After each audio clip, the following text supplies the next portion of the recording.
सभापती महोदय, मागच्या काळामध्ये महाराष्ट्रात एक पुणे जिल्ह्यात माळीणगाव, नंतर रायगडमध्ये महाड आणि त्याच्यानंतर 2 वर्षापूर्वी एक वाडी आपली कर्जत जवळ या ठिकाणी दरड कोसळण्याच्या घटना घडलेल्या आहेत। सभापती महोदय, या दरड कोसळल्यानंतर याच्यात गावच्या गाव पूर्ण मृत्युमुखी पडल्याच्या घटना घडलेल्या असतानाही सरकार अजून या बाबतीत पाहिजे तेवढं लक्ष या सगळ्या दरडग्रस्त भागाकडे देत नाहीये। मी या तळीये गावात मागच्या 2-3 महिन्यापूर्वी एकदा गेलो होतो।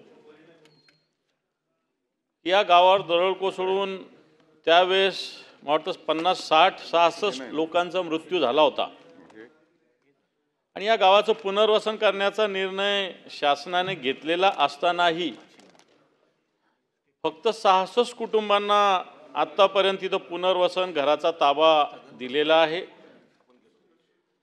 बाकीचे जवळपास 200च्या वर कुटुंब तिथं आहेत।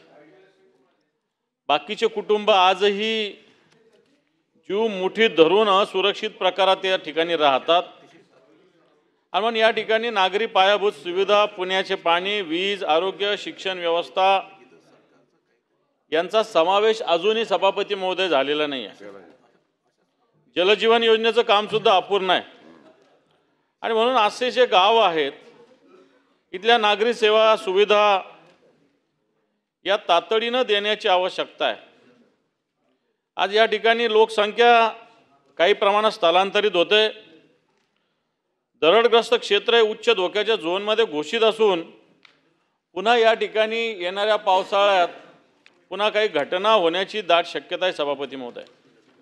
आणि म्हणून मी आपल्या माध्यमातून ही 289ची सूचना आपल्याला दिलेली होती, कारण पावसाळा चालू आहे, पाऊस सगळीकडे पडत असताना या गावात पुन्हा एकदा काही प्रश्न निर्माण होऊ शकतात आणि म्हणून हे जे गाव आहेत याचं पुनर्वसन तातडीनं सगळ्याच्या सगळ्या कुटुंबांचं होण्याची आवश्यकता आहे सभापती महोदय।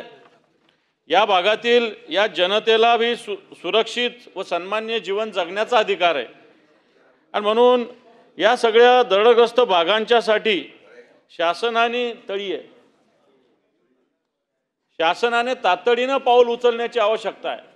खरं तर अनेक खेडी या सगळ्या याच्यात येतात सभापती महोदय, परंतु सरकार जसं आपण म्हणतो कधी कधी आपल्याला म्हण आहे की मागच्या ठेच पुढचा शहाणा, परंतु किती ठेचा लागून सरकार काही या बाबतीत अजून ठिकाणावर येत नाही।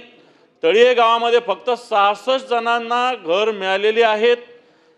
मी प्रत्यक्ष त्या स्पॉटवर जाऊन आलो सभापती महोदय।